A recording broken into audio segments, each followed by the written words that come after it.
Welcome back to another video. I hope you're having a great day.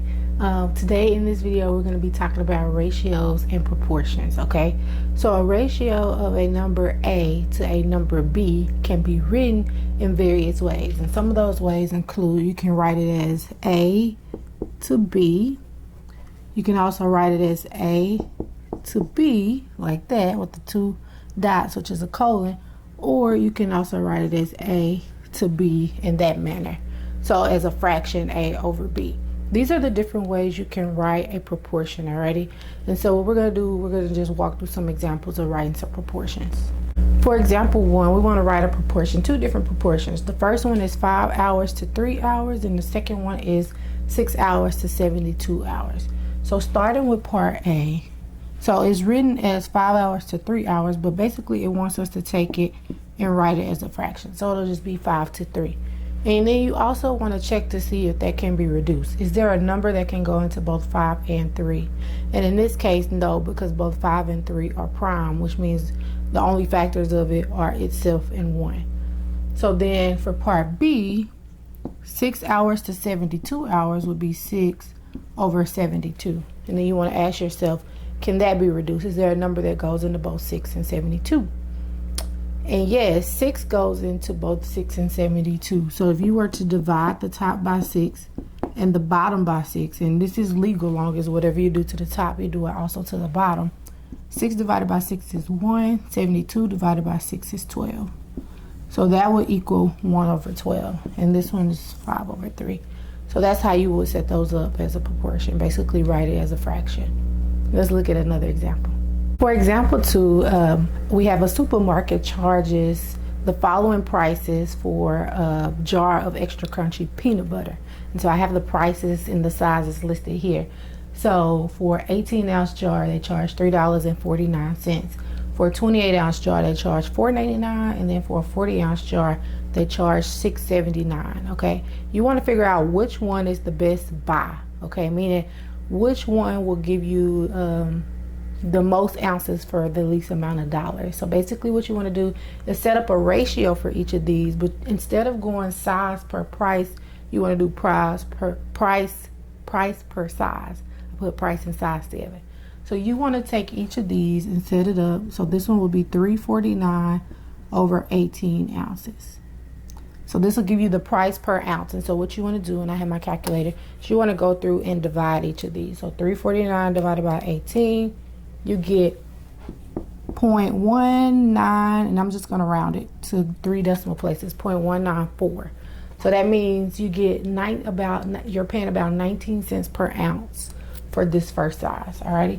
For the second size, you will do $4.99 divided by 28.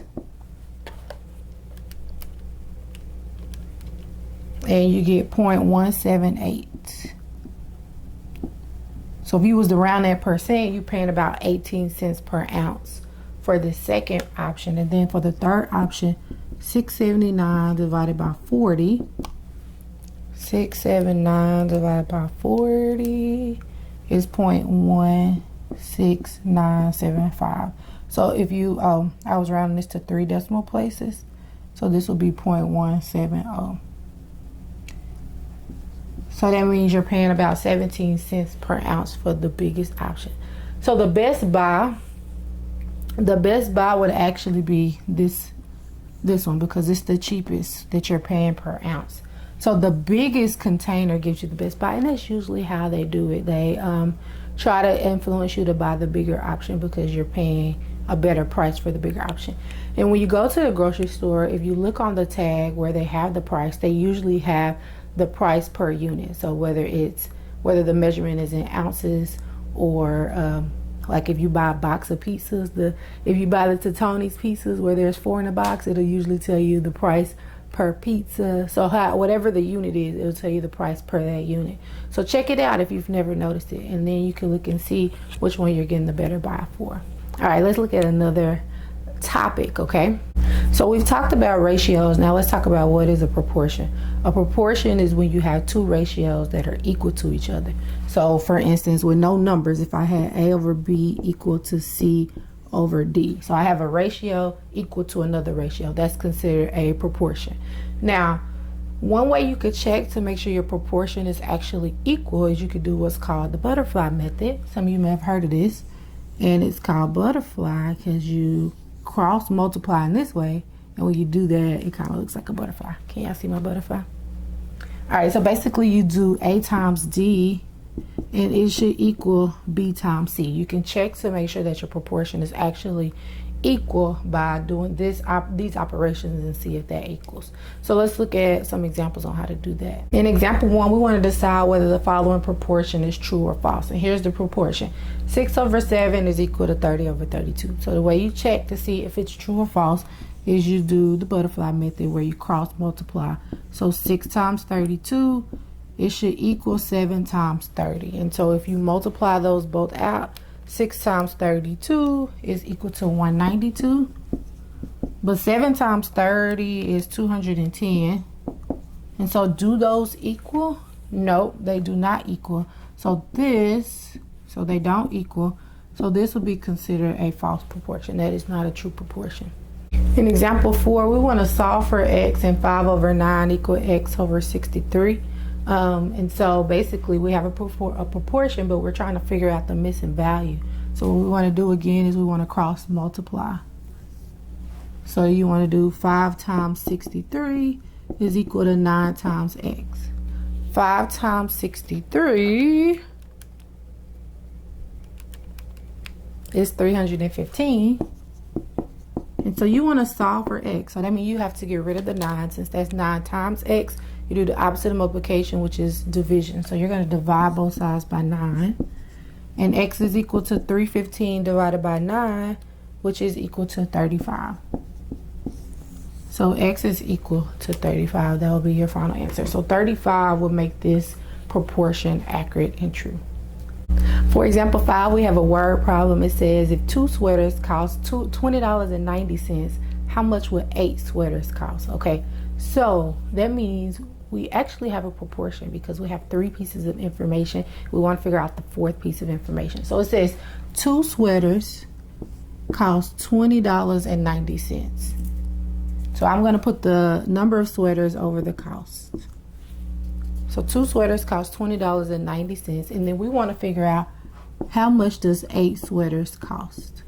So this is my proportion I'm setting up. Now I could have set that up a different way, where I could have wrote the number of sweaters on this side and the cost on this side. Either way you set it up, as long as you have the units coordinating, then you'll still get the correct answer. So when I say units coordinating, so here I have the number of sweaters on top and the cost on bottom, but I also could have put the number of sweaters on the same side and the cost on the same side. So that's what I mean by units coordinating. So if I want to solve this, I have to cross multiply. So 2 times x is equal to $20.90 times 8. So I need to multiply that out. $20.90 times 8, which is $167.20. And now I need to solve for x, so I need to get rid of this 2. So since that's 2 times x, I'm going to get rid of 2 by dividing both sides by 2. So if I take $167.20 and divide it by 2, I get $83.60. And so that's how much 8 sweaters would cost, $83.60. So if 2 sweaters cost $20.90, how much would 8 sweaters cost? So another way you could have did that is you could have just figured out how much is 1 sweater by taking the $20.90 and dividing it by 2 and then multiply that by 8. That's another way to solve it, but I wanted to show you how to solve it by setting up a proportion. So this is an intro to ratios and proportions. It should really give you all that you need to know about working ratios and proportions. If you have any questions whatsoever, you can include them in the comments below. And I will respond. If this video helped you, make sure you hit that like button. And if you haven't already, make sure you hit the subscribe button. And I will see you in the next video.